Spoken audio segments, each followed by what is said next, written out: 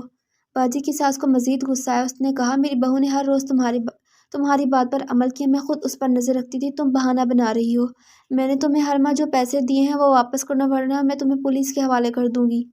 اس عورت نے جواب دیا تم نے غلط کیا ہے اپنی بہو کے ساتھ، میرے پاس تمام ثبوت ہیں، اگر تم یہاں سے نہ گئی تو میں تمہیں پولیس کے حوالے کر دوں گی، اور جب سب ثبوت ان کو دکھاؤں گی تو پکڑی میں نہیں تم جاؤ گی۔ یہ سن کر ساس گھبرا گئی اور سوچا کہ اگر پولیس نے سچ میں انہیں گرفتار کر لیا تو ان کا بیٹا ان سے نفرت کرے گا۔ وہ اس عورت پر ملامت کرتی باہر آ گئی۔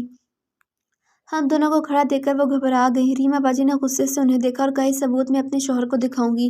مجھے نہیں پتا تھا آپ اتنی بری خصلت کے مالک ہیں، آپ نے مجھے میرے شوہر سے بدگمان کرنا چاہا تھا، اس ثبوت کے بعد وہ آپ سے بدگمان ہوں گے۔